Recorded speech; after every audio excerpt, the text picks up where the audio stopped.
Bonsoir. La déclaration des revenus 2025 est à remplir jusqu'au 21 mai ou jusqu'au 28 mai selon les départements en Champagne-Ardenne. Alors, y a-t-il des nouveautés cette année?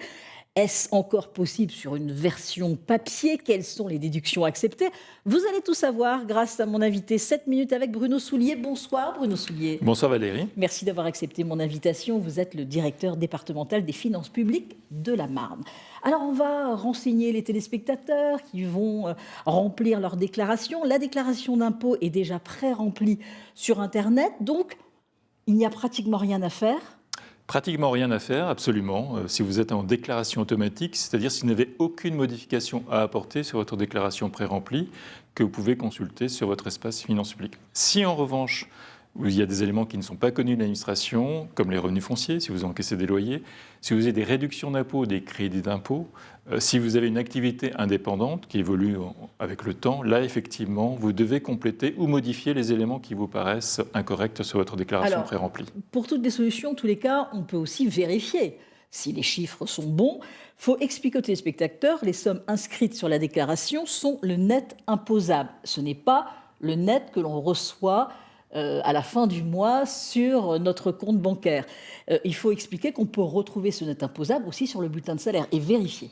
Absolument. Pour les salariés, vous avez normalement l'employeur l'obligation de délivrer une attestation fiscale de fin d'année qui reprend le net imposable, qui ne doit pas se confondre avec votre net après prélèvement à la source qui apparaît sur votre bulletin de paye. Alors, il faut aussi donc détailler un petit peu ce que vous avez dit juste avant par rapport aux réductions de dons, par exemple pour des associations. Là, il faut rajouter obligatoirement. Il faut rajouter obligatoirement les dons que vous versez aux associations et les reporter sur la case correspondante de votre déclaration de revenus. Des déductions possibles aussi pour les collèges, les lycées, pour les lycéens et les collégiens. Pour les collégiens, les lycéens et les étudiants qui poursuivre des études supérieures, vous devez indiquer le nombre d'enfants qui sont inscrits dans chaque cycle, parce qu'il y a effectivement un avantage fiscal qui s'attache à cette qualité. Les crédits d'impôt aussi pour l'aide à domicile. Et là, il y a un changement pour la déclaration. Il faut mettre le nom, c'est ça Alors, il y a effectivement un petit changement qui ne change rien quant aux modalités d'imposition, au calcul de l'impôt sur le revenu, mais qui vise simplement à améliorer l'information des parlementaires et des pouvoirs publics sur la nature d'activité qui est éligible au crédit d'impôt au service à la personne.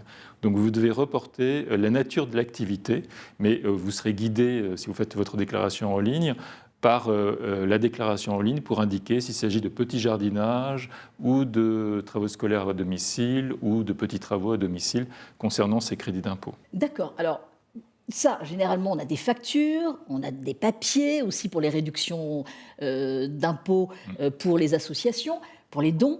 Mais ça, il ne faut pas les envoyer, on les garde ?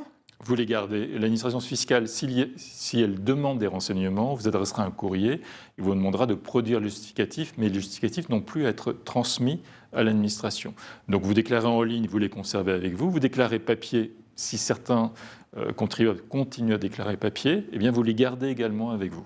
D'accord. Même chose pour des personnes qui ont peut-être mis de côté, qui ont placé sur des plans retraite où il y a une défiscalisation possible, un remboursement possible. Là, c'est pareil, ces papiers-là, ils les ont avec la banque, on ne les envoie pas. On ne les envoie pas, on les conserve. D'accord. Alors ça, c'est pour toutes les réductions.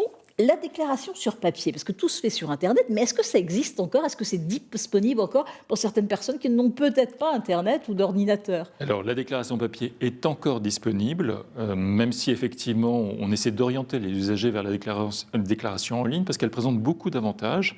Elle est sécurisée, elle est souple et elle est efficace. Elle vous permet notamment de corriger ce que vous déclarez en ligne avant les dates limites de déclaration. Mais pour des personnes qui n'ont pas accès à Internet ou qui ont des difficultés avec l'accès à Internet, il reste encore déclaration papier que vous pouvez effectivement imprimer chez vous si vous ne l'avez pas reçu à votre domicile. Ce qu'il faut savoir, c'est que depuis l'année dernière, tous ceux qui ont déclaré en ligne ne reçoivent plus de déclaration papier. Oui. Voilà, ça représente environ 3 à 6 millions de déclarations papier économisées et la nouveauté sera étendue cette année à l'avis d'imposition. Voilà, ceux qui ont déclaré en ligne l'année dernière et qui ont payé en ligne ne recevront plus d'avis papier d'imposition, mais ils pourront toujours opter pour maintenir cet avis papier. Alors, on va rappeler les dates limites par département en Champagne-Ardenne, et on va les voir aussi à l'antenne.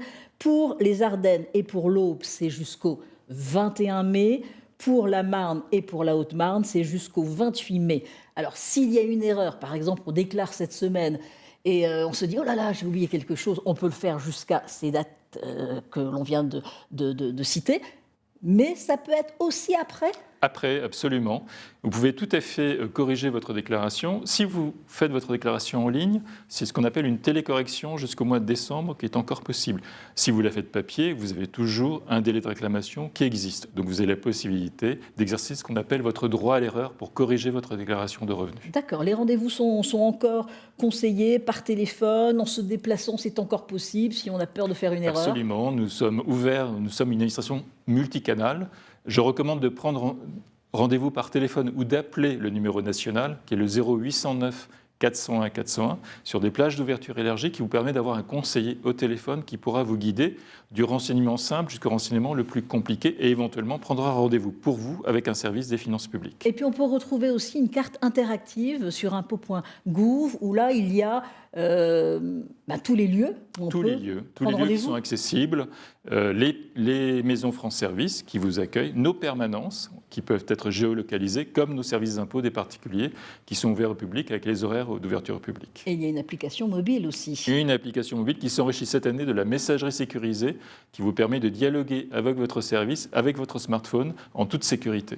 Et puis il faut préciser que les prélèvements, c'est que par prélèvement, c'est plus par chèque, Voilà. c'est que par prélèvement Le généralement. paiement de l'impôt sur le revenu des prélèvements sociaux se fait effectivement par prélèvement.